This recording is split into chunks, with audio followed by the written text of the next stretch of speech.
ನಮಸ್ಕಾರ ಗೆಳೆಯರೇ. ಆರ್ಸಿಬಿಗೆ Venkatesh Iyer entry mini auction ನಲ್ಲಿ ಆಯಿತು ದೊಡ್ಡ ವಿಶ್ವ ದಾಖಲೆ. ನಾಳೆಯಿಂದ ಮಿನಿ ಆಕ್ಷನ್ ಆರಂಭವಾಗಲಿದೆ. ಅಂದರೆ ಅಬುಧಾಬಿ ಅಂಗಳದಲ್ಲಿ ಈ ಒಂದು ಮಿನಿ ಆಕ್ಷನ್ ನಡೆಯಲಿದ್ದು, ಈ ಒಂದು ಮಿನಿ ಆಕ್ಷನ್ಗೆ ಮುನ್ನ ಈಗ ಮಾಕ್ ಆಕ್ಷನ್ ಕೂಡ ಜಿಯೋ ಹಾಟ್‌ಸ್ಟಾರ್ನವರು ಇಟ್ಕೊಂಡಿದ್ರು. ಹೀಗಾಗಿ ಈ ಒಂದು ಮಾಕ್ ಆಕ್ಷನ್ ನಲ್ಲಿ ಆರ್ಸಿಬಿ ತಂಡಕ್ಕೆ ಅಯ್ಯರ್ ಎಂಟ್ರಿ ಕೊಟ್ಟಿದ್ದಾರೆ. ಬಟ್ ಯಾವ್ಯಾವ ತಂಡದಿಂದ ಯಾರೆಲ್ಲ ಇಲ್ಲಿ ಭಾಗವಹಿಸಿದ್ರು ಅಂತ ಕೇಳ್ತಾ ಹೋಯ್ತು ಅಂದ್ರೆ ನೋಡಬಹುದು. ಸಿಎಸ್ಕೆ ತಂಡದ ಪರವಾಗಿ ಸುರೇಶ್ ರೈನಾ ಅವರು ಇದ್ರೆ, ಲಕ್ನೋ ತಂಡದ ಪರವಾಗಿ ಇರ್ಫಾನ್ ಪಠಾಣ್, ಇನ್ನು ಬೆಂಗಳೂರು ತಂಡದ ಪರವಾಗಿ ಅನಿಲ್ ಕುಂಬ್ಳೆ ಇದ್ರೆ, ಗುಜರಾತ್ ತಂಡದ ಪರವಾಗಿ ಚೇತೇಶ್ವರ್ ಪೂಜಾರ, ಪಂಜಾಬ್ ತಂಡದ ಪರವಾಗಿ ಸಂಜಯ್ ಬಾಂಗರ್ ಇದ್ರೆ, ಮುಂಬೈ ತಂಡದ ಪರವಾಗಿ ಅಭಿನವ್ ಮುಕುಂದ್, ಇನ್ನು ಕೆಕೆಆರ್ ತಂಡದ ಪರವಾಗಿ ರಾಬಿನ್ ಉತ್ತಪ್ಪ ಇದ್ರೆ, ಹೈದರಾಬಾದ್ ಪರವಾಗಿ ಬದ್ರಿನಾಥ್, ಇನ್ನು ಕೊನೆಯದಾಗಿ ರಾಜಸ್ಥಾನ್ ರಾಯಲ್ಸ್ ತಂಡದ ಪರವಾಗಿ ಆಕಾಶ್ ಚೋಪ್ರಾ ಅವರು ಈ ಒಂದು ಬಿಡ್ಡಿಂಗ್ ನಲ್ಲಿ ಭಾಗವಹಿಸಿದ್ರು.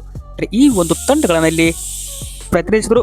ಯಾವೆಲ್ಲ ತಂಡದಿಂದ ಯಾರೆಲ್ಲ ಆಟಗಾರರನ್ನಲ್ಲಿ ಪರ್ಚೇಸ್ ಮಾಡಿದ್ರು ಮಾಕ್ ಆಕ್ಷನ್ ಅಲ್ಲಿ ಅಂತ ನೋಡ್ತಾ ಹೋಯ್ತು ಅಂದ್ರೆ, ಇನ್ನು ಇತ್ತೀಚೆಗೆ ಜಿಯೋ ಹಾಟ್‌ಸ್ಟಾರ್ ನಡೆಸಿರುವ ಮಾಕ್ ಆಕ್ಷನ್ ಪ್ರಕಾರ ಇಲ್ಲಿ ಮೋಸ್ಟ್ ಎಕ್ಸ್ಪೆನ್ಸಿವ್ ಬೈಸ್ ನೋಡ್ತಾ ಹೋಯ್ತು ಅಂದ್ರೆ, ಕ್ಯಾಮರನ್ ಗ್ರೀನ್ ಅವರು ಕೋಲ್ಕತ್ತಾ ತಂಡಕ್ಕೆ 30.5 ಕೋಟಿ ರೂಪಾಯಿಗೆ ಸೇಲ್ ಆದರೆ, ಲಕ್ನೋ ತಂಡಕ್ಕೆ ಈ ಒಂದು ಲಿಯಾಮ್ ಲಿವಿಂಗ್ಸ್ಟನ್ 19 ಕೋಟಿ ರೂಪಾಯಿಗೆ ಸೇಲ್ ಆಗಿದ್ದಾರೆ. ಡೇವಿಡ್ ಮಿಲ್ಲರ್ 9.5 ಕೋಟಿ ರೂಪಾಯಿಗೆ ಇವರು ಕೂಡ ದಿಲ್ಲಿ ತಂಡಕ್ಕೆ ಹೋದರೆ, ಚೆನ್ನೈ ತಂಡಕ್ಕೆ 7 ಕೋಟಿ ರೂಪಾಯಿಗೆ ಸರ್ಫರಾಜ್ ಖಾನ್ ಅವರ ಎಂಟ್ರಿ ಆಗಿದೆ.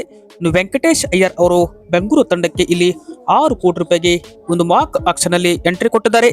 ಈ ಒಂದು ಮಾಕ್ ಆಕ್ಷನ್ ಅಲ್ಲಿ ಐಪಿಎಲ್ ಇತಿಹಾಸದಲ್ಲೇ ಅತಿ ಹೆಚ್ಚು ಬೆಲೆಗೆ ಬಿಡ್ ಆದ ಆಟಗಾರ ಕ್ಯಾಮರನ್ ಗ್ರೀನ್ ಅವರು 30 ಕೋಟಿ ರೂಪಾಯಿಗೆ ಕೆಕೆಆರ್ ತಂಡಕ್ಕೆ ಹೋದ್ರು. ಬಟ್ ಆರ್ಸಿಬಿ ತಂಡಕ್ಕೆ ಇಲ್ಲಿ ಬಂದಿದ್ದು ನಮ್ಮ Venkatesh Iyer. But middle order ನಲ್ಲಿ ಇದು ಬಲಿಷ್ಠ ಆಗಲಿದೆ. ಬಟ್ ಮಿನಿ ಆಕ್ಷನ್ ಅಲ್ಲಿ ಯಾವ ತರ ಆರ್ಸಿಬಿ ಪರ್ಚೇಸ್ ಮಾಡಲಿದೆ ಅಂತ ನಾಳೆ ನೋಡಬಹುದು. ಇದು ಏನಪ್ಪಾ ಅಂದ್ರೆ ಸದ್ಯಕ್ಕೆ ಬರ್ತಿರುವ ನ್ಯೂಸ್ ಪ್ರಕಾರ ಮ್ಯಾಕ್ ಆಕ್ಷನ್ ಅಲ್ಲಿ ಆರ್ಸಿಬಿ ತಂಡಕ್ಕೆ ನಮ್ಮ ವೆಂಕಟೇಶ್ ಅಯ್ಯರ್ ಅವರು ಎಂಟ್ರಿ ಕೊಟ್ಟಿದ್ದಾರೆ. ಬಟ್ ನಾಳೆ ಯಾರನ್ನೆಲ್ಲ ಆರ್ಸಿಬಿ ಪರ್ಚೇಸ್ ಮಾಡಲಿದೆ ಅಂತ ಕಾದುಡೋಣ. ವಿಡಿಯೋ ಇಷ್ಟ ಆಯ್ತರೆ ಲೈಕ್ ಮಾಡಿ.